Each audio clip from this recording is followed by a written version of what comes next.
sur Trait d'Union, le podcast de celles et ceux qui ont une histoire de vie à raconter, qu'ils l'aient déjà écrite, qu'ils aient envie de l'écrire ou qu'ils en rêvent secrètement. Trait d'Union fait le lien entre les histoires de vie parfois difficiles, le passé, et un futur où ces histoires changent notre vie et celle des autres. Trait d'Union est fait pour partager, inspirer, transmettre et enseigner, car je crois que nos histoires de vie sont toutes sacrées et que nous avons tous à apprendre les uns des autres. Dans ce nouvel épisode, j'ai la joie d'accueillir Emmanuelle Ferrand, qui a publié son livre Voyage aux éditions L'Harmattan. J'ai aimé découvrir son livre. C'est un livre juste, précieux, précis, un livre utile. Voyage est le récit de sa vie, un voyage introspectif. Dans ce livre, elle raconte sans tabou l'inceste après des années de silence vécu dans le déni du crime subi dans son enfance. L'inceste dans toute sa complexité, de la souffrance de la petite fille à la reconstruction douloureuse à l'âge adulte. À travers cette histoire de résilience, c'est un appel à la compréhension et à la prévention qui résonne comme un vibrant hommage aux trop nombreuses victimes de violences sexuelles durant l'enfance. Belle écoute à toutes et à tous. On avance ensemble.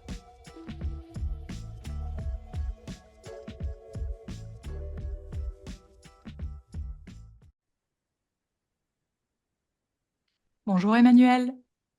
Bonjour Sylvie, ça va?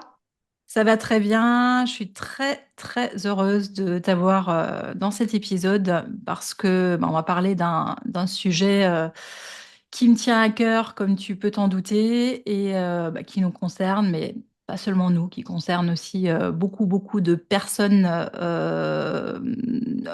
alors depuis très longtemps, mais plus précisément encore ces dernières années, dans le sens où c'est que ces dernières années véritablement qu'on commence à entendre ces témoignages, à lire des livres, à voir des films autour de ces sujets-là.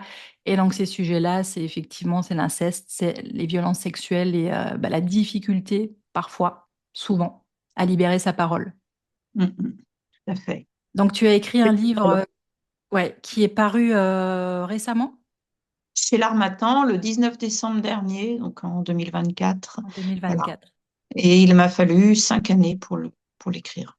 pour l'écrire, 5 années. Voilà. Ouais. Et beaucoup plus d'années pour, à quelque part, réussir à. Moi, je parle souvent de maïeutique aussi, de l'accoucher. Hein. C'est comme souvent, enfin, il y a pas mal de gens qui parlent de renaissance quand il y a à un moment donné cet élan, et puis c'est presque plus une négociation. À un moment donné, le cri, il sort. Oui. Donc beaucoup plus, parce qu'on peut parler de plus de 30 ans, c'est ça? Oui, 30 ans de silence. Et ce qui est étonnant, c'est que dans ce livre, j'ai trouvé les mots et j'ai été plus de 30 ans sans les mots. Sans les mots. Voilà. Avec, c'est ce que j'ai écrit hier soir, une espèce de magma informe d'émotions, Mhm. une boule indétricotable dans le ventre. Voilà, un ressenti et je n'en connaissais pas l'origine. Mhm. Voilà, Et là, c'est ça. il est là dans ce livre fabuleux que j'ai lu moi en 2 fois également. Ton éditeur me l'a envoyé, et puis je l'ai lu effectivement très, très rapidement. Moi, ça fait très peu de temps en fait qu'on a connecté, hein, grâce à Instagram. Et donc j'aimerais en fait démarrer cette interview par cette préface, donc par la préface de ton livre qui a été écrite par ton oncle, pardon. Jean-Luc. Jean-Luc, tu vas nous en parler tout à l'heure, mais voilà, je vais juste démarrer en la lisant parce que je trouve elle est vraiment très très belle, et puis elle est relativement courte, mais très dense dans le choix des Oui, mots. Et tout est là. se taire ou parler, voilà les mots qui ont tourné en boucle en un bruit infernal, un bourdonnement sans fin dans la tête de toutes les victimes que nous avons été. Nous avons été contraints de nous taire, Emmanuel, comme moi-même, comme les 160 000 enfants victimes, chiffre de la Civise, de violences sexuelles chaque année en France, comme 5,5 millions d'adultes qui ont vécu ce drame dans l'enfance. Ils sont rares ces moments de la vie où pour retrouver un avenir de lumière, il faut absolument regarder en arrière, refaire tout le voyage, repasser par les mêmes chemins mal éclairés, pour ne pas dire sombre et lugubre. Après un viol, si la parole n'est pas permise ou pire, quand elle n'est pas entendue, elle se transforme en silence morbide. Oui, victimes, nous avons dû nous taire, avaler au plus profond de nous-mêmes la honte, enfouir sous notre peau notre cauchemar le plus intime. Et puis un jour, 30 ans, 50 ans après, le silence n'est plus tenable. Si on ne veut pas craindre l'implosion qui serait mortelle, il faut exploser. Exploser la vérité au grand jour. Emmanuel est venu un jour me voir son oncle. Elle savait que j'étais devenue, de longues années, nuitamment, la jeune proie sexuelle d'un surveillant général, du collège public où j'étais interne. Puis ensemble, nous avons suivi des chemins qui nous ont permis de dévoiler à la police et à la justice ce que nous avons subi lorsque nous étions des enfants. Emmanuel m'a raconté tout ce que contient ce livre. Je lui ai livré alors mon propre cauchemar dont je venais de commencer à me délivrer en libérant ma parole. Nous sommes devenus l'un pour l'autre les oreilles bienveillantes qui ont manqué à notre enfance. Pourtant, Emmanuel avait choisi très vite, après son viol, de parler à sa mère, qui s'était ensuite adressée à sa tante, puisqu'elles avaient été deux petites filles agressées. Malheureusement, elle n'avait pas été entendue à la hauteur du drame vécu. Parler à quelques proches n'a pas été suffisant. Aujourd'hui, la révélation accomplie, il lui fallait plus. Il lui fallait écrire. Par nécessité de s'en débarrasser, Emmanuel a eu le courage de coucher sur le papier son long voyage en enfer. Le voilà ici. L'écriture fut, j'en suis témoin, un long chemin de douleur, de pleurs, de remise en question, de questions souvent sans réponse. Le passé, on ne peut pas s'en passer. Il faut vivre avec, le dompter, le regarder en face, comme une partie de soi-même. Ce livre pour Emmanuel et j'espère pour ses lectrices et lecteurs est une manière de kinjuksi, cet art japonais, qui consiste à recoller les morceaux d'une poterie brisée avec de l'or, afin de la rendre plus belle qu'elle ne l'était avant sa chute.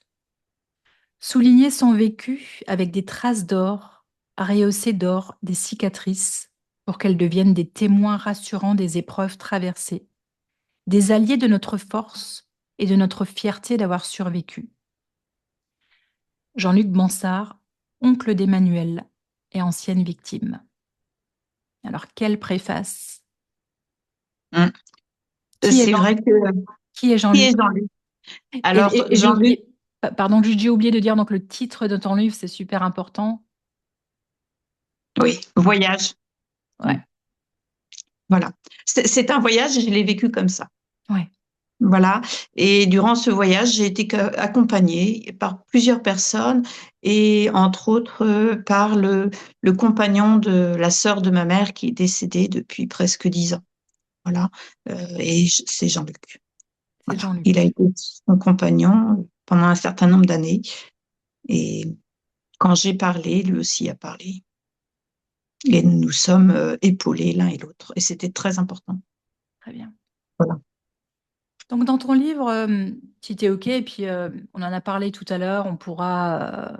L'idée, c'est d'échanger et puis de voir un petit peu, de tirer le fil. J'ai envie de démarrer au début de ton livre, voilà, revenir un petit peu au début de ton livre avec euh, donc cette personne, donc c'est ton oncle. Si on veut parler de mon agresseur, Mhm, voilà, oui, effectivement, c'est le frère de ma mère mhm, euh, qui était notre parrain. Je dis notre parce que effectivement, nous avons été deux petites filles agressées, mhm, ma cousine et moi-même. mhm. Donc notre parrain eh bien, qui a été accueilli par mes parents parce que à la suite d'un très grave accident, il ne pouvait plus vivre seul, autonome chez lui. Mhm. Ma grand-mère ne voulait pas de lui, ne se sentait pas capable de l'accompagner. Et donc, ce sont mes parents qui n'ont Qui pas l'ont du tout accueilli. hésité, qui l'ont accueilli tout de suite. Mhm. Voilà, ça leur a semblé tout à fait naturel. Et donc là, tu dis dans ton livre, c'est le loup en fait qui entre dans la bergerie. Exactement. C'est le mot qui entre de la bergerie et ça, nous ne le savons pas du tout. Tu ne le sais pas Mm. du tout. Vous ne le savez Voilà. pas, même si, bien évidemment, aujourd'hui, quand tu te reconnectes à ton histoire, alors moi, j'ai été assez étonnée aussi et franchement, j'ai trouvé ça super. Je trouvais que tu avais vraiment encore des souvenirs assez précis de plusieurs, voilà, de plusieurs époques de ta vie. Moi, c'est clair que personnellement, il y a des époques qui sont beaucoup plus floues. Et donc, j'ai trouvé Mm. super intéressant de voir que il y avait encore, quand tu dis que le loup entre dans la bergerie, tu te rappelles qu'il y a ces premiers épisodes qui, à quelque Mm. part, paraissent anodins, mais qui étaient déjà les prémices de limites de l'intimité qui sont franchies donc très rapidement quand il est à la maison. Et je crois que c'est Oui. aussi souvent prendre conscience de ça, c'est aussi prendre conscience qu'il y a un dysfonctionnement aussi déjà Mm. Tout à parfois dans la fait. famille et qu'il y a des choses qui sont même bien avant les faits. Est-ce Mm. que tu peux nous Bien parler sûr. un petit peu de ça? Il y a des signaux qui sont envoyés et que les gens ne voient pas, hein, qui sont pour eux. Enfin, voilà, les gens sont aveugles, ne voient pas ce qui se passe. Et je dirais que des signaux, on en a même eu avant son arrivée à la maison. On en a eu à l'hôpital parce qu'il a D'accord, été plusieurs années hospitalisé. Et là, ok, j'ai même des souvenirs de signaux à l'hôpital. Voilà.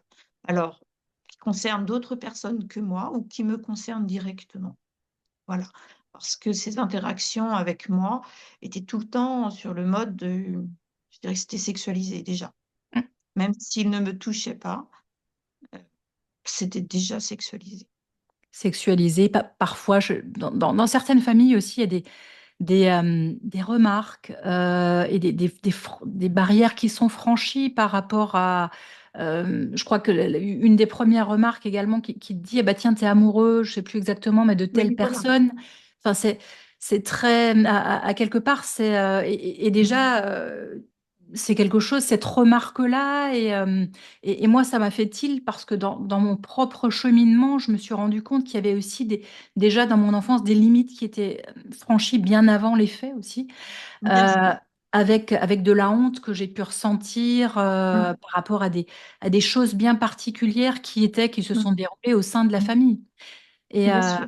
ouais, Et si on soulève ces petits moments-là qui nous font honte en tant qu'enfants, mm, je ne sais pas si les adultes à l'époque auraient été capables de les percevoir et d'aller dans mon sens. Je ne suis pas sûre et c'est pour ça que je n'ai rien dit. mm, Je ne suis pas sûre que j'aurais été défendue, hein, tout en à leur fait. disant, voilà, Ça, je me sans sens. avoir fait honte, en me Mm. disant devant telle personne que j'étais amoureuse de lui. Je n'avais que quel âge?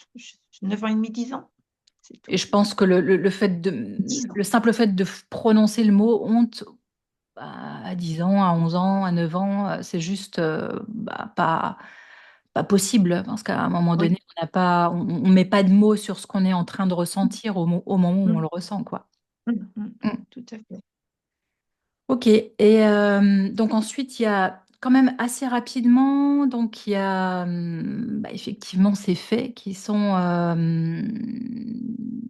qui paraissent anodins jusqu'au moment où il y a l'épisode du viol Oui. Alors là, qui intervient en sixième. en sixième. Euh, mmh. Le viol proprement parlé intervient quand je suis en sixième. Alors là, quoi en dire, c'est sans doute la partie qui est la plus difficile pour moi. Je ne suis même pas capable de lire le passage qui le concerne. Tu le notes, Avoir, oui, tu notes d'ailleurs dans ton livre que tu as dû faire une pause avant de l'écrire. oui, c'est ça. Ouais. Mm. Mmh. Et quand je l'ai écrit, je ne me suis pas arrêtée par contre après. Ok. À partir du moment où Il fallait que je m'en débarrasse au plus vite, que je passe ce passage-là le plus vite possible. le Et plus. chaque fois que j'ai essayé de le lire à voix haute, j'ai pleuré. C'est pas possible. Ok. Donc c'est encore là. Oui, c'est encore là. Mm. Certainement. Mm. Et donc il y a, je déroule le fil de l'histoire. Il y a cette capacité à un moment donné. Donc vous êtes encore jeune quand même, mais capacité de votre part de pouvoir mettre le mot obsédé sexuel. Alors, ça ne vient pas de moi, Mm. ça. parce que, en fait, je ne savais même plus que c'était totalement anormal. Mmh. Et donc c'est une petite copine Mmh. qui nous le signale et quand elle utilise ce mot-là, pour moi, tout me paraît clair, quoi, Mmh. très évident. C'est ça qui se passe et quand ma cousine revient à la maison, parce que j'ai de forts soupçons, hein, j'ai assisté à des scènes avec, mon agresseur, notre agresseur. Il était évident pour moi qu'elle aussi vivait les mêmes choses que moi. Donc je lui ai demandé, elle m'a raconté ce qui lui arrivait et donc on a décidé à partir de là de dénoncer les faits à ma mère. De dénoncer les faits à ta mère. Donc vous allez voir ta maman, vous lui parlez de ce qui se passe et ta mère pose cette question: «Est-ce qu'il vous a violée?» C'est ça? Exactement, tout de suite et Qu'est-ce que tu réponds? alors nous, on lui répond Bah ouais. que non, c'est pas allé jusque-là Mmh. parce que finalement, je pense que et c'est là que je peux parler de prévention, Mmh. c'est-à-dire qu'il faudrait donner des définitions beaucoup plus ouvertes aux enfants. Mmh. Pour nous, le viol, c'était forcément avec, les parties génitales. Mmh.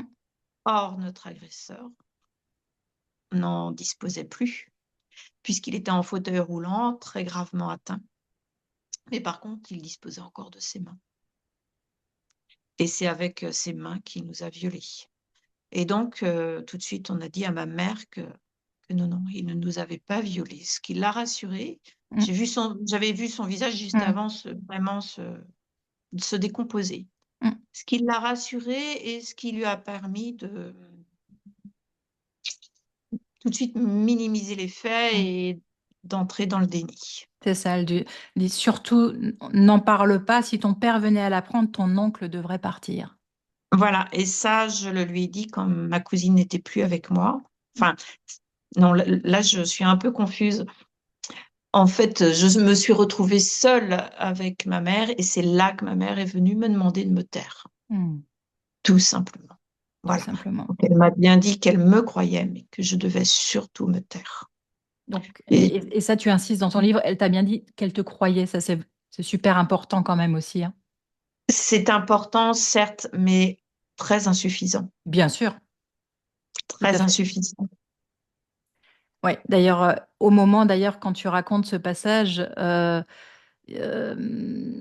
il se passe rien en fait avec ta mère. Je veux dire, quelque part, elle ne te prend pas dans les bras, elle te demande pas Rien, absolument rien, rien, rien. absolument. Je ne ressens que de la froideur de sa part Ouais, et le fait que je la rassure, en fait, je vais lui obéir. tu vas lui obéir, c'est ça, tu Je obéis vais à ta lui mère. obéir, donc elle va être tranquille. Le clan Elle va va être être protégé, tranquille. Voilà, c'est ça. mais à quel prix? Rien tout à fait, rien ne sera changé pour le clan. Tout le sera pour moi, parce qu'à partir de là, il y aura l'avant et l'après. C'est La ça. vie pour moi ne sera plus la même. C'est ça, tu utilises ce mot. Après, je crois que le chapitre d'après, il démarre par survivre. Exactement. Ouais. Donc là, il y a vraiment un avant et un après et un après. Ça, c'est super important de le rappeler aussi, parce que je crois que hem, voilà, c'est pas toujours bien compris aussi. Je veux dire, il se passe tellement de choses, de déflagration, que ce soit dans le mental, dans la psyché. On est sur, quelque chose qui se clive à l'intérieur et dans le corps aussi, qu'il y Oui, a voilà, on rentre dans un autre mode, parce que un là, autre mode, elle tout a à fait. survécu. Ensuite, ce qui se passe à un moment donné, c'est que ta mère va lui parler, hein, et il nie d'abord, hein, je crois, Il va nier, et il te il va traite de nier. menteuse. Oui, oui, c'est ça, il va nier et quand elle revient vers moi et qu'elle me dit ça, là, je sens vraiment chez elle un manque d'empathie. Ouais. Je ne sais plus si elle me croit encore. Ah oui, d'accord. Il y a même, quelque Ça part va jusque-là. Alors, qu'elle me croit peut-être, un petit peu, mais ça l'aide à minimiser les faits et à écarter ça d'elle. mmh, Voilà, ça l'arrange et alors, menteuse, ce n'est pas ma mère qui me le dit, qui ne me l'a jamais dit. mmh, C'est mon agresseur. qui D'accord. un jour arrive vers moi alors que je suis assise en train de dessiner et qui approche son oreille, non, pardon, qui approche sa bouche de mon oreille. Mm. C'est quelqu'un qui fumait beaucoup, Mm. je déteste la cigarette. Mm. Et donc je sens son haleine. Mm. Et là, il me traite de menteuse. Tu n'es qu'une menteuse, Emmanuel. C'est quelque chose d'abominable. Et il y a tout le monde autour de moi. Personne n'entend ce qu'il me dit tout bas en me chuchotant. Pour eux, la vie continue comme elle a toujours été. Oui. Et pour moi, c'est une autre déflagration parce que je ne sais plus effectivement ce qui est vrai, ce qui est faux. Tu Je ne parles de sais ce monde inversé. C'est une confusion qui règne. Je ne sais plus quelle place j'occupe dans la famille. Qui sont les victimes? Qui sont les coupables? exactement. Tout se mélange et les membres de la famille agissent de telle sorte, sans le savoir d'ailleurs, de Mm. telle sorte que vraiment ça renforce ce sentiment-là. Mm. Ma grand-mère, donc la maman de mon agresseur, ma grand-mère était quelqu'un de totalement insécurisé. Maintenant, je commence à mieux comprendre, mieux comprendre, et je me dis que dans la famille, ça aurait dû être mieux pris en compte. Mais bon, je vais essayer d'avancer. Donc, ma grand-mère, je vais chez elle en vacances, ce que je n'aurais jamais dû faire puisque ça faisait quelques années que je n'y allais plus. Et là, au moment de me laisser, ma grand-mère nous fait comprendre avec ma copine, je n'étais pas seule, on devait y rester 2 semaines alors que c'était prévu pour une semaine. Donc panique à bord, ma copine Mm. qui se met à pleurer, j'ai l'impression de l'avoir piégée. Et donc ce sentiment d'insécurité de ma grand-mère, en fait, on me demande d'être moi la protectrice Mm. de l'adulte. Voilà, ce qui est complètement... C'est souvent le cas, hein. Oui, c'est souvent le cas. Et donc, pendant une semaine, je vis des moments d'enfer. Voilà, tout simplement, de la spasmophilie, du stress, un mal-être très profond. Et quand on repart avec ma copine, je me sens vraiment soulagée, sauf qu'elle appelle mes parents pour leur dire ce qui s'est passé. Et mon père me reproche de ne pas avoir sécurisé ma grand-mère. Voilà. Là Donc, qui encore, était la coupable, qui était responsable, qui était... Je ne sais plus. Vraiment, je ne sais plus. Je suis complètement perdue. Il y a une autre aventure où là, avec ma cousine, on se voyait presque plus hein, depuis les révélations. Là, je ne sais pas pourquoi, nos mères nous laissent partir avec notre agresseur à Nantes, à 50 kilomètres au nord du départ, au sud du département mm. plutôt, pour acheter des vêtements. Vivant à la campagne, c'était quand même quelque chose d'assez exceptionnel pour Mhm. nous. Pourtant, Mais vous aviez déjà dénoncé les faits, hein. on avait dénoncé Mm. les faits, mais on nous laisse partir parce qu'on était en même temps, malgré tout, heureuse de partir Mhm. chercher des vêtements. Bien sûr. Voilà. Là, il nous fait essayer plein de vêtements, mais il en profite aussi pour nous regarder dans les cabines. Voilà. Et me forcer à prendre des bas. Je ne savais pas ce que c'était, donc je me retrouve avec les bas. Euh, donc, ça s'arrête avant les fesses. Et ça me gêne, m'incommode. J'ai une jupe par-dessous et mon oncle a le regard fixé sur mes jambes, sur mes cuisses. Ça, je le sais. Et j'ai le sentiment vraiment qu'il transperce ma jupe. Et au retour, chez mes parents, là, ma mère me reproche euh, d'avoir fait, d'avoir occasionné trop de dépenses. Voilà. Parce que mon oncle est un mauvais gestionnaire. Mais elle ne s'est pas inquiétée de savoir ce qui s'est passé. C'est-à-dire qu'en fait, il n'a cessé de nous regarder dans les 2 cabines d'essayage. Voilà. Quel âge tu avais là, Emmanuel? Alors là, j'avais 15 ans. 15 ans. Tu dis dans ton livre à un moment donné, ma mère ne soupçonnait pas ou ne voulait pas imaginer ou ne désirait pas tenir compte de ce que j'endurais en sa présence. C'est intéressant, moi ça me parle complètement aussi. Euh, Ces différences entre peut-être ne soupçonnait pas ou ne voulait pas imaginer ou ne désirait pas tenir compte de ce que j'endurais à sa présence, c'était le même cas pour moi, hein. Moi, j'ai mon histoire différentes et en même temps, ce que je te disais tout à l'heure, je me suis retrouvée mais dans beaucoup, beaucoup de situations. Elle m'imposait de le fréquenter annuellement.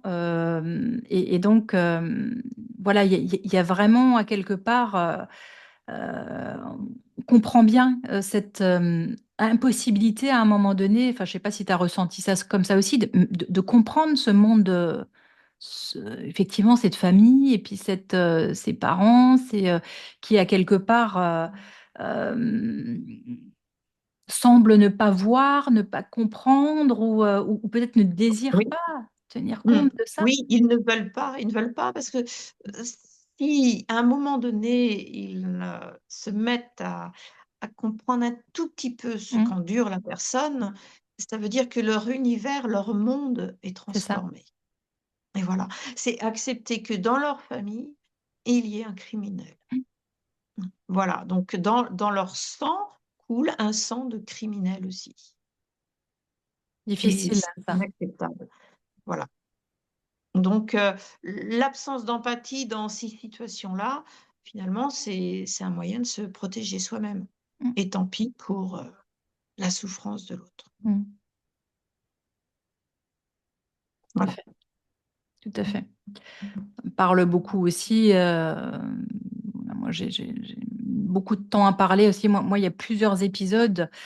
J'ai mis plus de 30 ans à parler à mes parents. J'ai parlé avant à ma sœur et à ma fratrie, mais il y a eu, voilà, vraiment, ça a été comme s'il fallait pousser des murs, tu vois, au fur et à mesure. Et voilà, il y a une première chape de plomb qui se lève. Et puis, bon, moi, l'histoire est différente parce qu'on me dit à un moment donné, quand je parle, moi, en 2000, donc c'était, tu vois, c'était il y a 25 ans quand même, on me dit non, bah, on va rien dire à maman et papa. Là, je parle à ma sœur parce que sinon, ça va faire un scandale dans la famille. Mais tu vois, on est déjà là sur cette sensation aussi, ce truc de dire qu'à un moment donné, waouh, il en faut à un moment donné, des Du prises de courage et de conscience. la force pour bousculer tout ça. Pour bousculer tout ça, ouais, ouais, ouais, ça a été, ouais, j'entends tout à fait ce que tu dis et puis je comprends tout à fait ce que tu dis à chaque fois.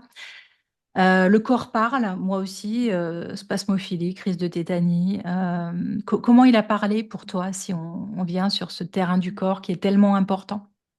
Alors, le sommeil qui a été Mm, complètement chamboulé. mm, Voilà. Donc, impossibilité de m'endormir parce que c'était des crises d'angoisse qui mm, arrivaient le soir, au mm. moment du coucher.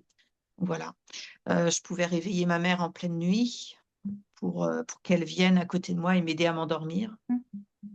Et même Donc, plus tard, hein, parce que je crois que tu parles d'une nuit où je suis plus dans le sud avec ton mon compagnon compagnon.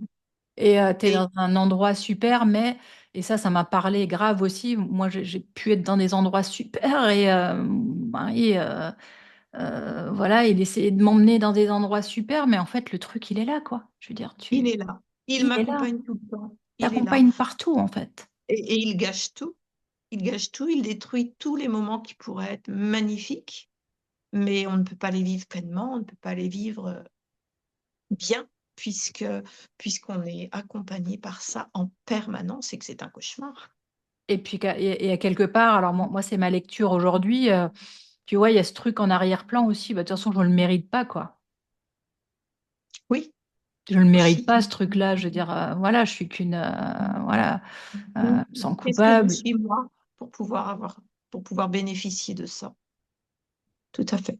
Avec tu le soulignes aussi dans ton livre, moi, ça a souvent été en thérapie quand j'ai démarré des thérapies. Alors moi j'ai eu pareil, plusieurs bulles. J'ai démarré assez tôt, enfin assez tôt, 29 ans à l'époque où, alors moi j'ai fui hein, la France. J'ai vécu 24 ans en Nouvelle-Calédonie. Je suis partie à l'âge de 26 ans parce que justement, bah, cet environnement était trop lourd et puis ce secret, il était à un moment donné, j'avais besoin de liberté. Moi, à la différence de toi, j'avais bossé en psy aussi et je crois que là aussi, pour toi, parce que tu parles de cette rencontre que tu fais assez jeune, à 16 ans et demi, quand tu es à l'UNESCO, tu vois déjà, Euh, enfin, tu rencontres un juge et il y a des petites choses alors, qui te... Voilà.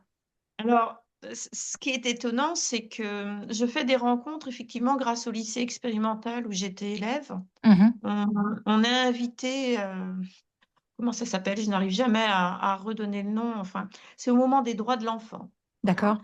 Et donc on est invité au lycée expérimental parce que c'est un lycée assez étonnant qui ne fonctionne pas du tout comme les autres Mm. et donc on vient présenter le lycée expérimental. Je suis une des rares mineures et là, je rencontre beaucoup de personnes, enfin des pontes, voilà, dans tous les domaines, dans tous Mm. les domaines et entre autres, il y a des médecins, des Mhm. psychologues, des voilà, qui qui parlent de l'inceste Mm. et ça ne fait pas écho chez moi. J'ai Ah, vaguement mal au ventre, oui. j'ai vaguement mal au ventre, mais ça ne fait pas écho Mm. chez moi. Je ne fais pas le lien avec mon Mm. histoire. On C'était. parle des mères, on parle des mères qui ne soutiennent pas leurs filles Mm. et non, non, non, je ne réagis pas. Mm. Voilà et il y a alors quand j'ai vu l'émission avec Vanessa Springora, ça m'a fait un choc parce qu'il y avait aussi, un juge qui était présent, c'est Rosenberg, enfin, excusez-moi, je le prononce mal son nom et je suis persuadée qu'il était là, à ces états généraux des droits de l'enfant D'accord. en janvier 1990 Mm. et donc lui aussi est là pour parler des droits de l'enfant. Voilà et il est là, donc je suis étonnée de le trouver avec Vanessa Mm. Springora. Pour parler du consentement Mm. qui n'existe pas chez l'enfant. Mhm. Et ça me fait un choc parce que forcément, je fais le lien Oui. avec ce vécu Mm. jeune. J'aurais pu parler de moi aux Oui, gens qui étaient présents, qui bien auraient sûr. pu m'aider, me tendre la main. Jamais je ne l'ai fait. Ouais. Jamais je n'y ai pas pensé. Pour moi, je Moi, n'étais j'ai pas. j'ai travaillé en psy de mes 21 jusqu'à ce que je quitte la France. Et donc, je tapais des bilans psycho. Et puis, donc, on parlait de trauma, forcément. On commençait à parler de stress post-traumatique, etc. Et je pense qu'à quelque part, mais alors très inconsciemment, pareil, ça m'avait permis, parce que au fur et à mesure où je travaillais dans cet environnement-là, mon corps a continué à parler, je faisais à nouveau des crises de spasmos, etc., alors que ça s'était calmé à un moment donné.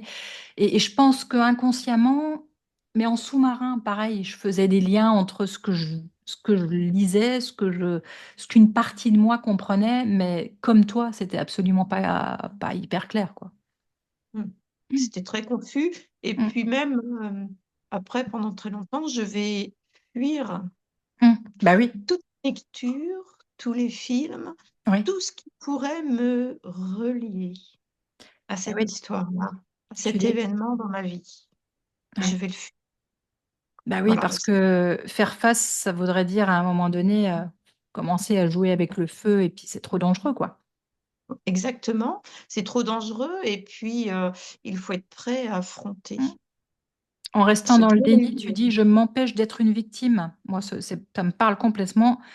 Mais à un moment donné, il y a une voix de révolte qui commence à arriver en souterrain avec une colère. Hum, avec une colère. Alors cette colère, elle était là depuis longtemps, Ouais. mais elle a grandi, je pense, et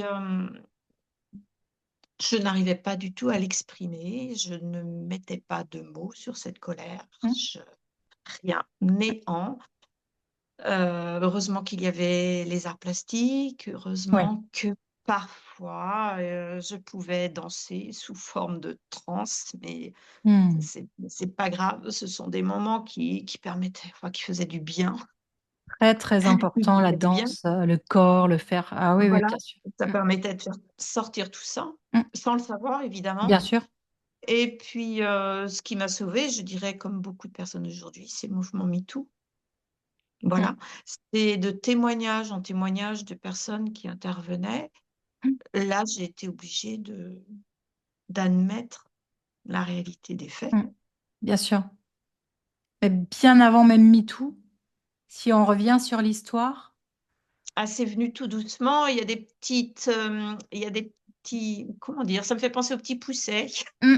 Parce que tu dis qu'un jour, ta tante organise une confrontation avec lui quand même, et là, il s'excuse. Oui, alors, heu, Et tu c'est prends vrai conscience que que ces excuses, en fait, ça fait de toi une victime à vie. voilà et ces excuses sont minables, en fait. Donc, je voudrais quand même raconter le fait que je rejoins ma tante dans un camping Oui. sur la côte, c'est près de La Baule. Et donc, elle est en vacances, elle est heureuse. Je suis contente de la retrouver avec ma meilleure amie de l'époque. Mhm. Et je ne sais pas pourquoi, je finis par lui parler des agressions de son frère. Mhm. Et là, je la sens très, très mal. Ça, je crois que j'ai gâché ses vacances. Et elle aussi, quand même, voit son frère comme une victime.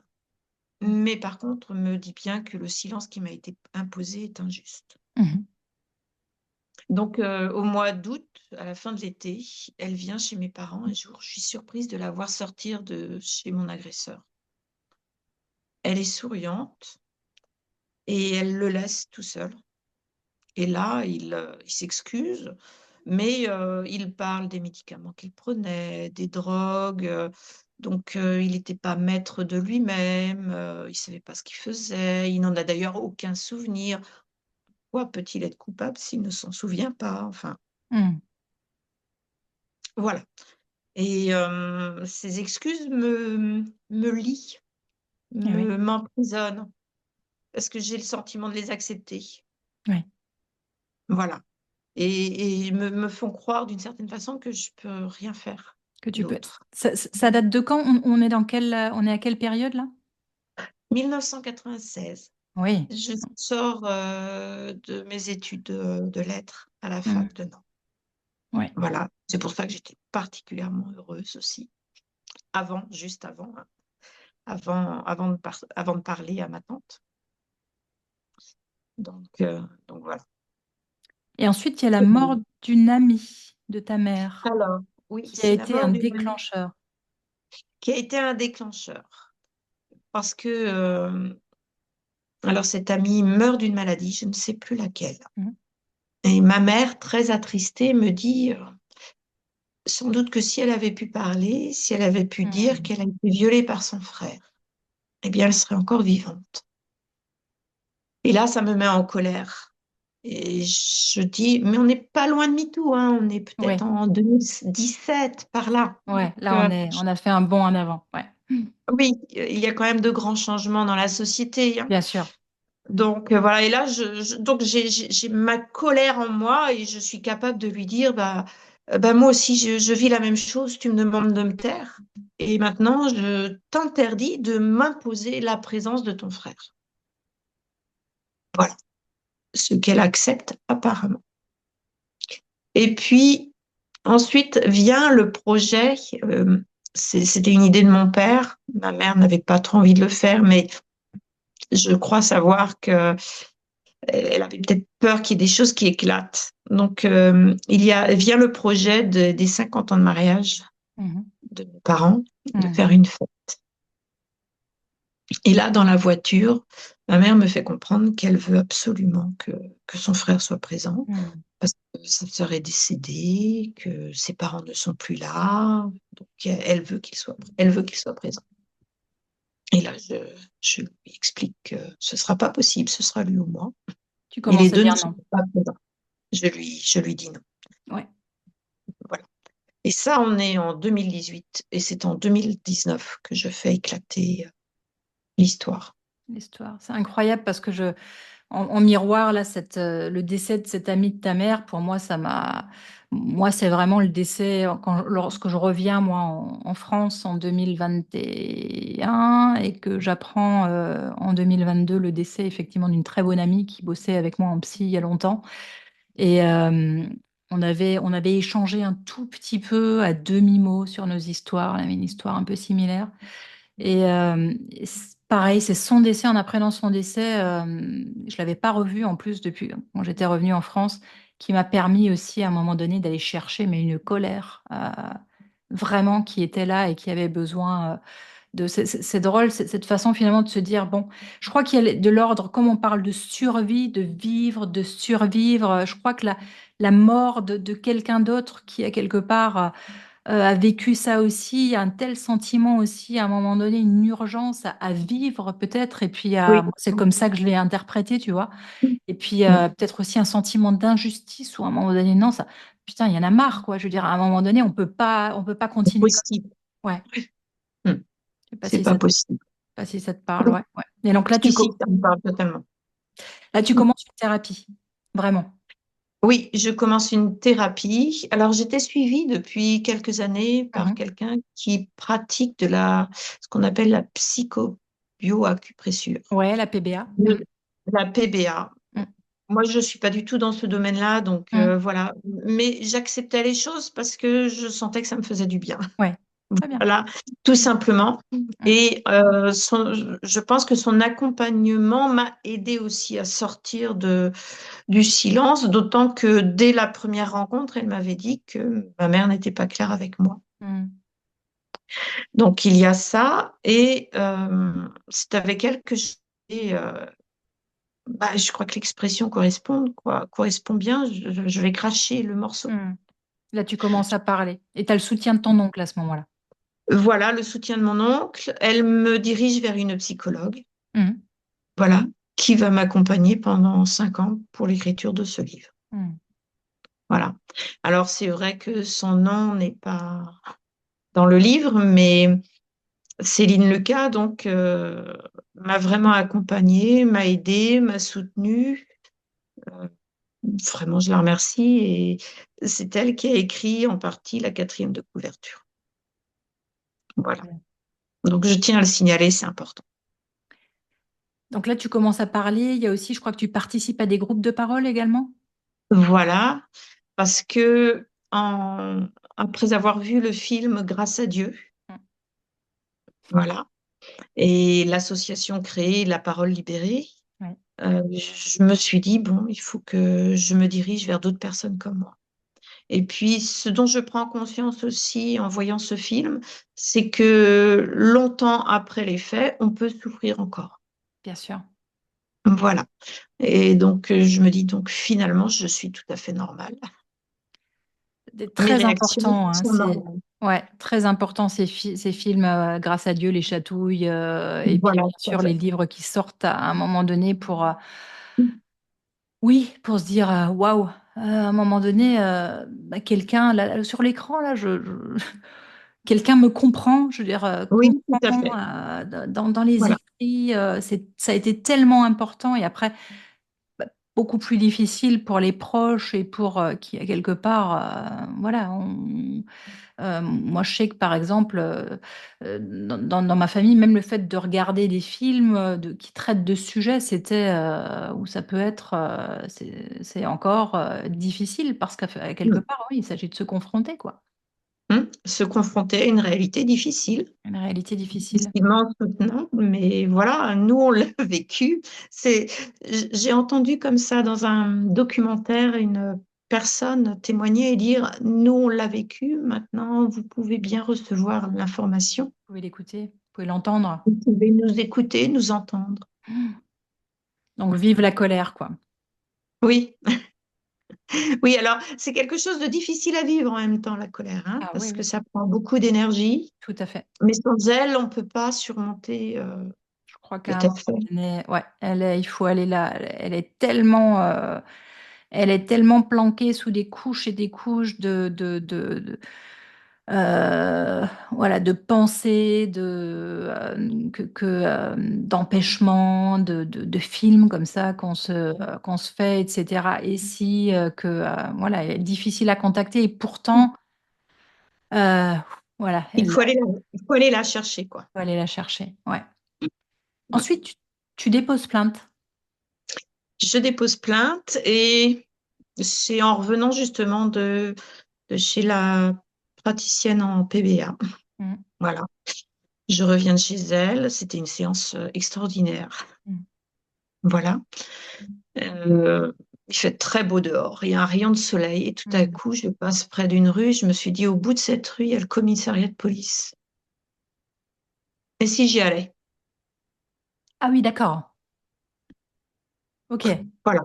Donc, rien de décidé, rien de programmé. Voilà. Et donc, je m'y rends. Je ne suis pas du tout préparée à ça. Et je suis bien décidée à y aller, forte, ne pas pleurer, etc., etc. Et forcément, je fonds là. Le policier qui est à l'accueil, très gêné, appelle quelqu'un qui m'amène dans un petit bureau.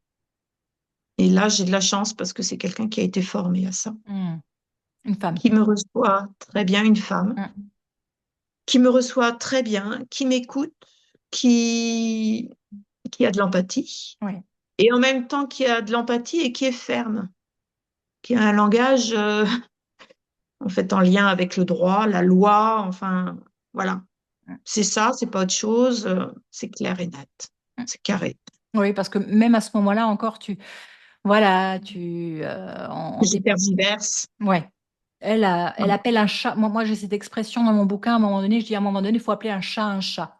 Exactement. Et c'est ce qu'elle fait. Hmm. Et ça fait beaucoup de bien.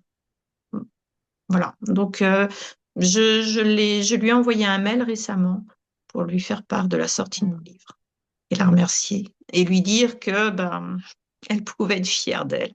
Tellement important, je trouve, ces rencontres.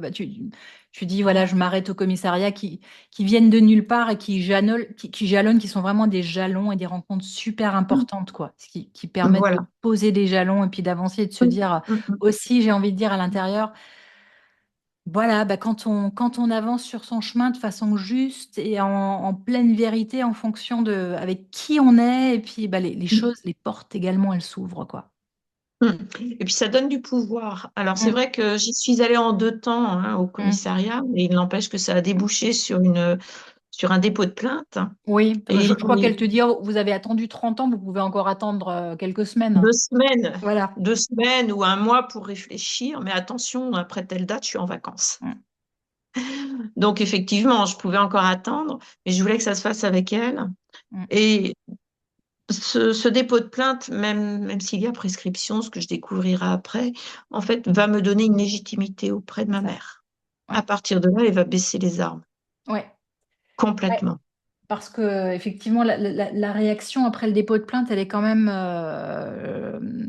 encore particulière, hein, de ta maman, je crois, hein. Ben, ça va se faire en plusieurs. Ça va se faire Alors, en... Ouais. c'est-à-dire que je vais avoir plusieurs échanges de mails Mm, avec ma mère et de coups de téléphone. Alors, je ne sais plus comment je dis les choses parce que mm, c'est pas, rien n'est évident pour elle. mm, Et je lui écris si l'évidence la plus évidente n'est pas évidente pour toi. mm, Quelque chose comme ça, mm, pour lui faire comprendre que, bah, voilà, c'est un crime. Il n'y a pas d'autre mot à mettre là-dessus. mm. Ouais. Hum, Et ton père apprend à ce moment-là également ce qui s'est Voilà, passé parce lui qu'en fait, ton père n'était pas au courant, n'était pas au courant. Alors, c'est très particulier et très ambigu, la position de mon père. bien sûr. Alors, parce que avant le viol, il y avait eu de premières agressions et la Mm. toute première, Oui. son beau-frère m'avait mise toute nue. Voilà. Et tu en avais parlé. Donc j'avais dénoncé ça le soir à table et mon père m'avait dit grosso modo, bah, tu vas lui dire d'arrêter, quoi, tu te débrouilles Mm. toute seule finalement. Bah Voilà. oui. Donc il ne m'avait pas défendue, pas protégée, donc il avait manqué Mm. à son devoir en fait, hein. Et puis, bah, ça a passé. Après, il est jamais revenu dessus. Il l'a complètement oublié. Il s'en souvient, mais pas du tout. Mm. Pas du tout. Alors que moi, j'en ai un souvenir très net. Mm. Et, euh, et donc, voilà. Donc, il tombe des nues quand il apprend les agressions de son beau-frère sur sa fille et sur sa nièce. Tombe des nues et en même temps, moi, je fais en parallèle avec ma propre histoire quand j'en parle, moi, à mes parents, il y a 30 ans après. Euh, Mon père a cette réaction, me dit, ah bah, quelque part, je m'en suis toujours douté, tu vois. Donc, je veux dire, à quelque part, est-ce qu'on peut complètement à chaque fois tomber des nues ou est-ce qu'inconsciemment, alors qu'on ne veuille pas parce que c'est trop difficile mais pareil, je veux dire, moi j'ai eu beaucoup de mal après à continuer à le fréquenter. C'était quelqu'un aussi de proche de la famille et puis j'ai continué, j'ai été forcée à quelque part à le fréquenter aussi pendant quelques années après les abus. J'avais 15 ans.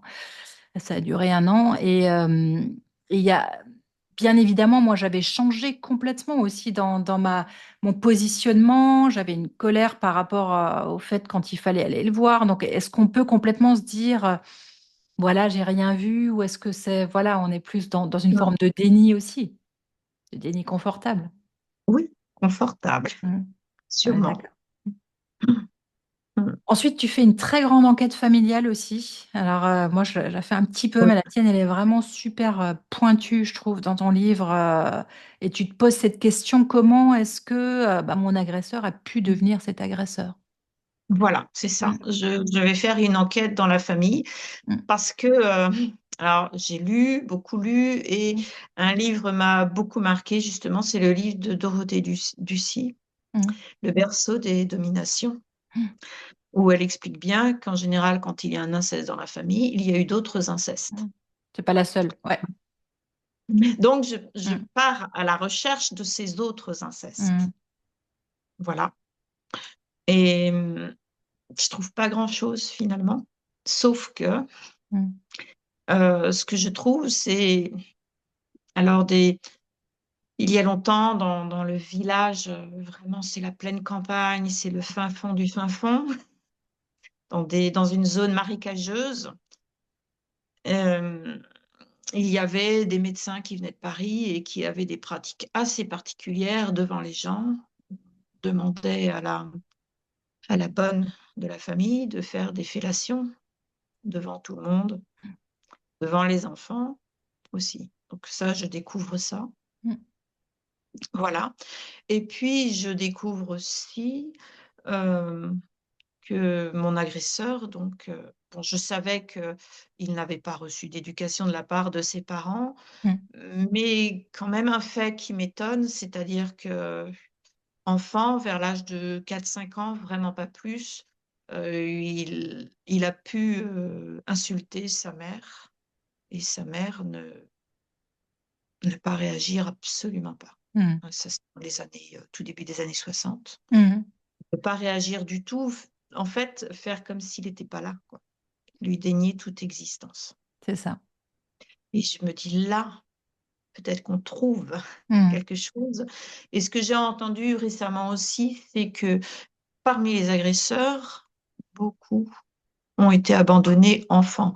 Pas forcément mm. abandonnés aux portes d'une pouponnière, hein. C'est ça. Pas forcément, mais Émotionnellement, abandonnés physiquement. émotionnellement. Voilà, c'est ça. Pas Ouais, d'affection, pas de... ça rejoint les fameux 1000 premiers jours de Boris Cyrulnik, qui, Exactement. et puis tu parles de cette, j'en parle aussi dans mon livre, l'enquête, le ACE, Adverse Childhood Experiences, donc ces premières expériences des premières années qui, à quelque part, sont et de l'environnement familial qui vont Mm. complètement agir aussi, qui vont être le terreau de ce que va être l'enfant plus Plus tard. tard. Voilà, c'est Il y a des ça. traces qui peuvent. Mm. Alors, c'est vrai que je n'ai pas suffisamment écouté mon agresseur quand je suis allée lui lire ma plainte, parce qu'à un moment donné, je lui ai demandé si lui-même avait été agressé. Mm, Et j'ai pas voulu écouter sa réponse. mm, Je lui ai tout simplement répondu que nous, si nous l'avions été, que nous mm, n'avions pas violé mm, d'enfant. mm, Donc voilà.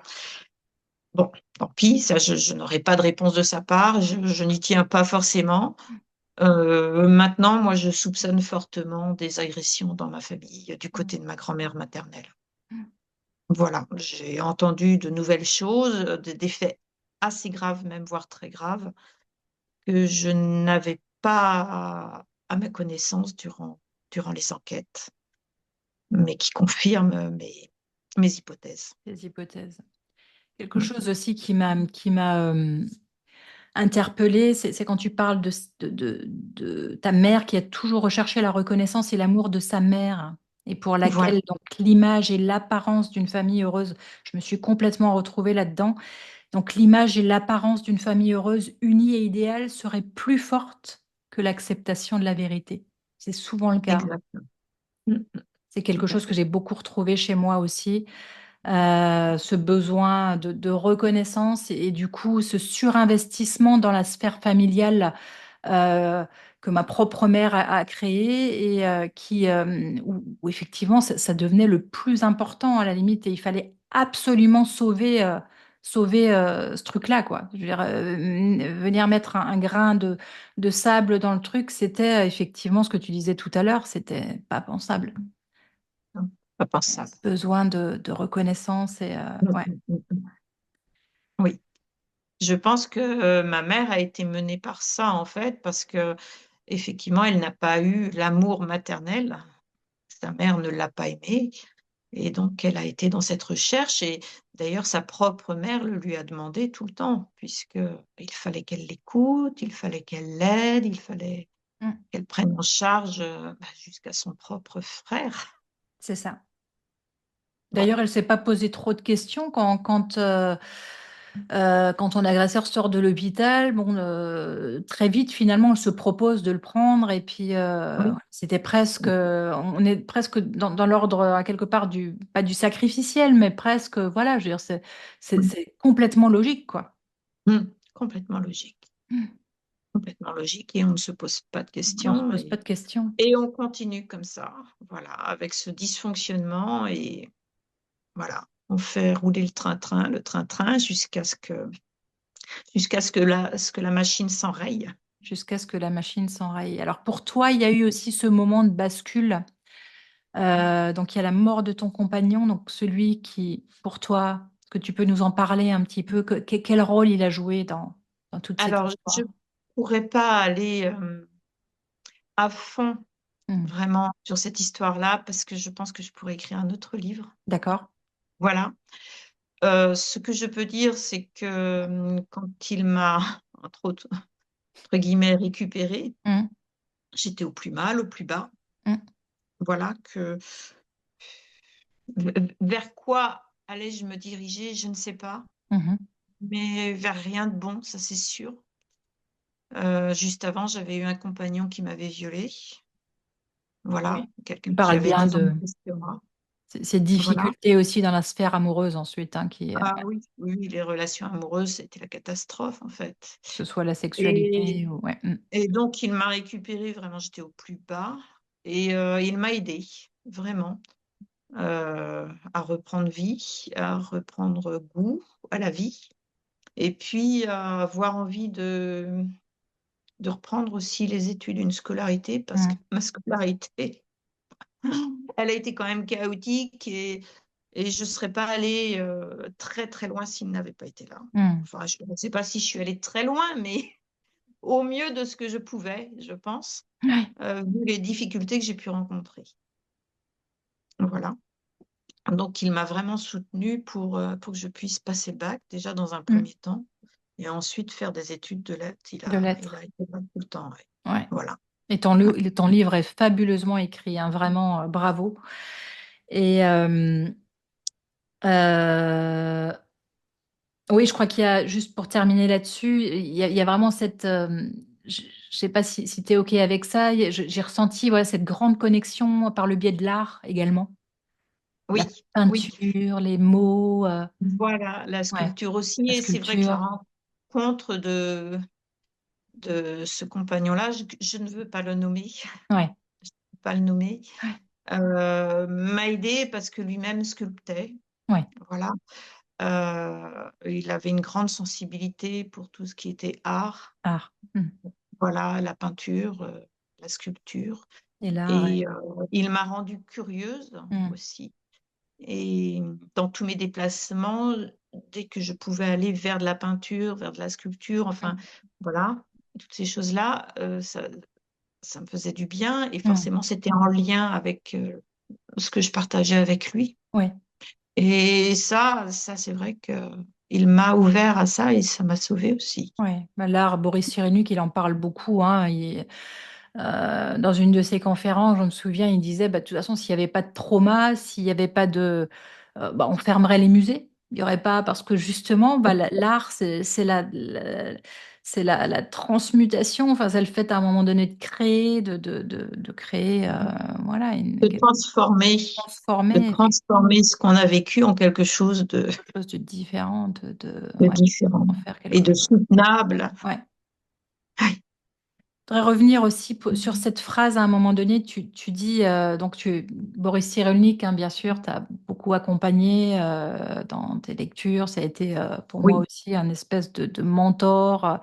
Je dis Mm, mm, souvent, en plus, sa présence, sa façon d'expliquer les choses de façon très calme, de façon très mm, posée. Je sais que c'est quelqu'un mm. qui m'a beaucoup accompagnée. Je dis Moi souvent aussi. qu'il est un peu mon père spirituel. Mm, mm, mm. Et Tout à il fait. a cette phrase dans Le vilain petit canard, là, on ne peut vraiment se libérer de la honte qu'à condition préalable que les amis, la famille, le quartier et la culture deviennent soutenants. Alors, Tout moi, à ça m'a interpellée, je la connais, cette phrase, et du coup, ça m'a interpellée parce que est-ce qu'on peut vraiment se libérer de la honte qu'à cette condition-là? Moi, je veux dire, j'ai reparlé aussi je ne suis pas tout à fait sûre, parce que je veux dire, à un moment donné, je connais aussi des gens qui, justement, quand l'inceste est hyper compliqué, les ressources, elles sont à l'intérieur de nous et la famille, elle n'est pas toujours là, le quartier, il n'est pas toujours là. Quand on est dans une... Moi, Bien je suis sûr. d'un petit Alors, village, ouais, et pareil, je veux moi, dire, je discuterais ce que vous me dites là, ouais, c'est-à-dire que moi, je n'ai pu parler que grâce à MeToo. ouais, Donc là, la citation que vous me donnez, c'est quand même la société. Et ouais. MeToo a amené une transformation de la société. Transforme, Maintenant, ouais. maintenant, j'arrive à parler, mais les oreilles que j'ai autour de moi sont beaucoup plus ouvertes. Hmm. Vraiment, les gens autour de moi écoutent beaucoup plus facilement. Et alors, je ne sais pas, je ne vais pas dire que ce que je dis, c'est la vérité, Hmm. mais il y a aussi une question de génération. Bien Je sûr. trouve qu'il y a les personnes de la génération au-dessus de la mienne Hmm. ont plus de mal à m'entendre. Ouais, Tandis que, moi, je trouve cette difficulté à parler encore de ce sujet-là, même avec des personnes plus jeunes dans ma famille. Je veux dire, voilà, oui, ouais, ça dépend. Je crois oui, qu'il y a mais vraiment, c'est vrai, c'est vrai, c'est vrai. C'est-à-dire que ça dépend qui, ouais, ça dépend où. La famille, ouais, c'est difficile. la famille, ça Les reste. amis, c'est plus simple. Hmm. Les gens qui sont beaucoup plus éloignés de notre famille, c'est plus simple aussi. Ah bah c'est clair. Mais plus on se rapproche du noyau, Hmm. et plus ça devient compliqué. Quoique avec ma mère, maintenant, j'arrive à en parler. Et c'est ça C'est qui ça. m'aide. Il y a cette toute fin de phrase là. Donc d'ailleurs, tu dédies le livre à ta mère. Tu mets à ma Ah mère oui. qui, depuis que j'ai décidé de parler, a répondu ou tenté de répondre à toutes mes questions. Je salue son courage. Qui serait capable d'une telle remise en question? C'est une belle fin et un bel hommage à ta maman, en tout cas, hein. Voilà. Alors, effectivement, je voulais lui rendre hommage. Je voulais la remercier Mm. vraiment pour ça. Parce que dans les différentes histoires que je peux entendre, rares sont les mères qui acceptent de se remettre en cause comme ça. Tout à fait. Ouais. Voilà, et ça, je veux la remercier pour ça, parce que C'est c'est quand super de même... pouvoir, voilà, c'est quelque chose voilà. que je n'ai pas personnellement. Mm, Après, je pense que, comme tu le disais aussi, il y a du générationnel, mais mm, je pense qu'au-delà du générationnel, c'est aussi à un moment donné, en tant que mère, voilà, pouvoir déposer les armes, hein, qu'on disait tout à l'heure, à un moment d'accord. donné, il faut, ouais, je veux dire, oser faire face aux émotions les plus difficiles qui peuvent être là encore, mais bon, ça nécessite d'oser faire face Oui, tout à à, fait. et après aussi à son histoire, Et un petit peu. voilà, et puis se mettre à nu et donc être plus vulnérable. Tout à fait. Oui. Alors, ce livre, je veux quand même dire que je le dédie en fait aux victimes, Hmm. aux anciennes victimes. Ma mère, je la remercie et je lui rends hommage. C'est superbe. Voilà. Et à ton compagnon, qui aussi était présent, ton compagnon Yvon, qui était aussi Ah oui, présent je le remercie parce que c'est vrai il m'a poussé à consulter. à consulter Voilà. déjà. Oui, parce que je tournais un peu en rond quand même. Voilà. Il y a cette phrase aussi du juge Durand, je la relève, on arrive un petit peu, on a fait un bon tour d'horizon de ton livre, Mhm. je pense. Et il y a cette phrase du juge Durand qui dit, l'interdit universel n'est pas de violer les enfants, il est d'en parler. Oui. Et je crois que c'est important, ça aussi, encore une fois, de le relever parce que, bah, en plus, il a été démis de ses fonctions là maintenant depuis plus d'un an. Décembre. Mhm. Décembre Voilà, 2023.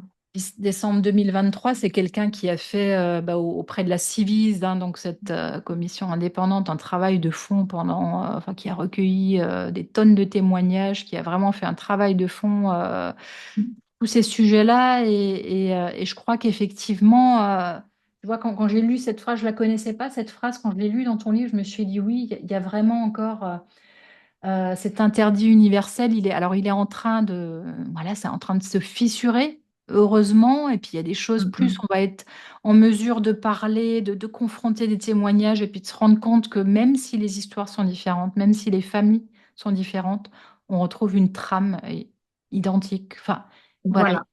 quelque Quelque chose. chose d'universel. Et il y a cet interdit d'en parler, il est encore là, et si on ne le fait pas, alors moi j'ai parlé aussi, puis j'ai écrit mon livre aussi, j'ai un fils il va avoir 20 ans cette année. J'ai écrit aussi pour lui parce que j'ai pris conscience de cette transmission intergénérationnelle que j'avais envie, moi, de couper. Je veux dire, à un moment donné, il y a cette, pour moi, c'était pas possible de continuer à laisser ça dans les tiroirs. Et Dieu sait que, bon, quand je décide d'écrire mon livre, on est en 2022, bah, c'est pas évident encore, tu vois. Je veux dire, même dans ma famille, enfin, ma mère est noire de rage. Quand je lui annonce que je veux écrire, c'est pas évident. Je veux dire, on est encore. Et même dans les différentes générations, j'ai mes frères et sœurs qui sont plus âgés que moi, mais ensuite j'ai les neveux et les nièces. Je veux dire, la parole était pas libre et elle circule difficilement encore aujourd'hui. Donc j'ai trouvé cet interdit universel et d'en parler, il est encore là. Il est vraiment encore là. Moi, je le ressens fortement encore. Je sais pas comment tu ressens ça, toi, aujourd'hui. Si, si, si, je le ressens encore avec certaines personnes. Mm, euh, voilà, que ça gêne mm, et je parle maintenant partout. mm. Partout, je parle de ça, de mon histoire, parce que je pense que c'est le seul moyen de briser ce, ce, ce problème, enfin, de Mm. briser Le fléau. oui, ce fléau, voilà, Mm. c'est un espèce de monstre là qui se transmet de génération en génération. On ne sait pas depuis quand ça vient, mais c'est très vieux et Mm. ça nous est transmis et il faut que ça cesse, quoi. On arrête de le transmettre. Mm. On est capable de mieux quand même. On est capable de mieux, et je pense que plus il y aura de prévention, de compréhension. Je suis des associations aussi qui vont dans les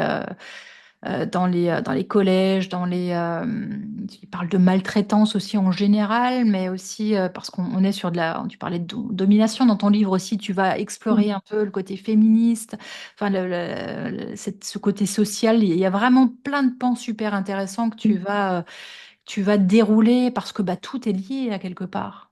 Voilà. C'est vrai que ma mère, durant sa vie, se disait féministe. Mm, Donc, j'ai essayé de voir quelle était son implication mm, justement dans cette histoire féministe. mm, Et il s'inscrit dans le monde agricole, puisque mes parents mm, étaient agriculteurs. Et en fait, pour moi, je pense que ce féminisme-là n'était pas poussé assez loin. mm, Voilà.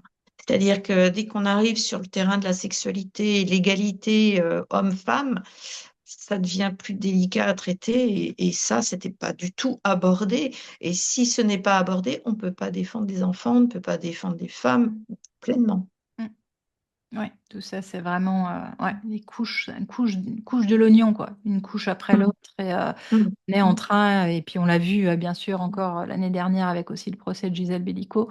Bellico, on est en train il y a un passage, on est en train de changer d'air, quoi. À ce niveau-là, MeToo, ça a été Oui, vraiment, on change de oui, paradigme sur beaucoup de choses, quoi. tout à fait. Mm. Mm. Voilà. Emmanuel, je termine souvent mes podcasts parce que ça fait effectivement une petite heure là qu'on échange. En tout cas, moi, j'étais très, très heureuse de cet échange et vraiment très heureuse de découvrir ton livre qui est un livre de fond qui va qui est précis, qui utilise pour moi vraiment les bons mots où il y a, voilà, comme ça, on suit le fil. Euh, Comment dirais-je, je veux dire, c'est à la fin de ton livre, vraiment, tu vois, on a une vision globale, je trouve, avec Mhm. les ramifications, avec la société, etc., de ce que c'est, effectivement, de vivre dans le silence pendant 30 ans et de ce que ça a engendré en termes de confiance en nous-mêmes, dans nos relations, dans nos sexualités, dans nos rapports, dans nos relations, notre relation à nous-mêmes, à notre corps, mais aussi avec les autres. Donc, je trouve que c'est voilà, c'est très bien explicité. Donc, vraiment, merci pour ce livre. C'est important. Je veux dire, plus il y en aura, plus. Moi, je suis passée l'année dernière en interview sur Europe 1 et par rapport à mon livre, à l'écriture de mon livre également. Et la personne, la Valérie, je sais plus, son nom m'échappe, qui m'a interviewée, me disait de toute façon, on n'aura jamais assez de témoignages. Tu vois, elle a terminé en disant ça parce que Mhm. Bien sûr.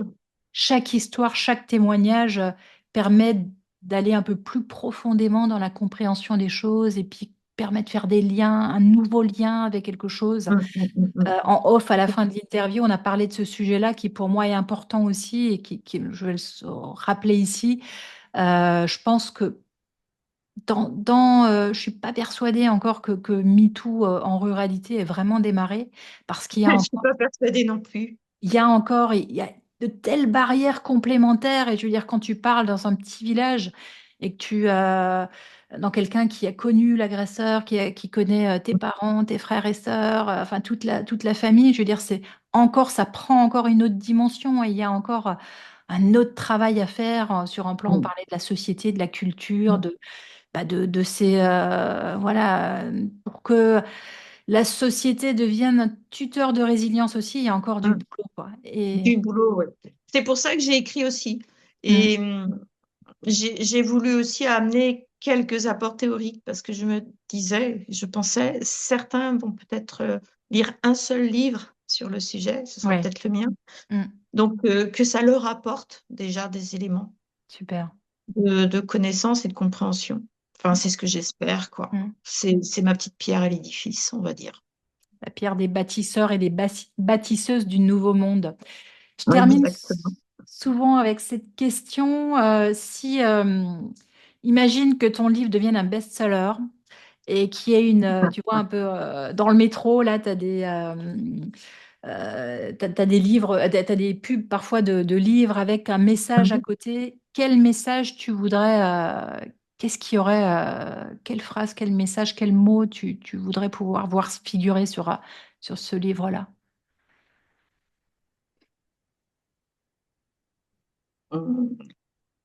Là, hmm. Écoutez, Hmm. vraiment, regardez la Ouais, personne, ouais. imaginez Hmm. ce que cela peut être Hmm. et agissez. Hmm. Écoutez, regardez, on est vraiment sur tous les sens.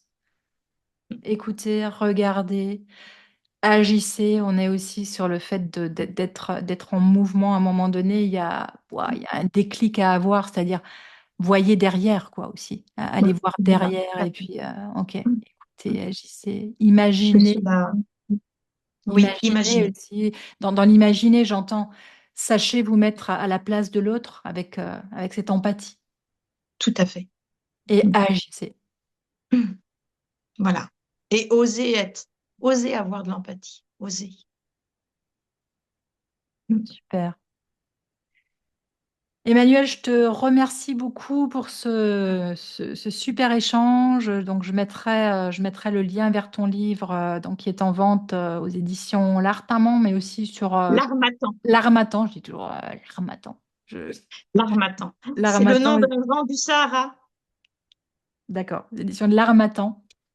Voilà. Mais je crois aussi sur, voilà, sur d'autres sites. Et voilà, c'est un livre hyper complet qui est percutant. Donc, bah, n'hésitez pas à achetez-le, lisez-le, faites-le circuler. Il faut que cette parole circule. Il faut que les mots circulent. Les mots ont une grande, grande puissance, ont une grande force.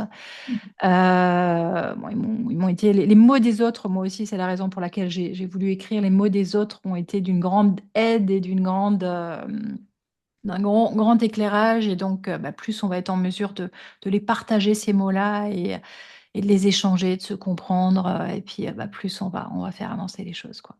Oui, tout à fait. Oui, c'est pour ça qu'on écrit. Merci beaucoup, Emmanuel. Et puis, Merci aussi à vous. belle suite de voyages à ton livre et à toi aussi. Merci beaucoup. À toi aussi. Au revoir. Au revoir.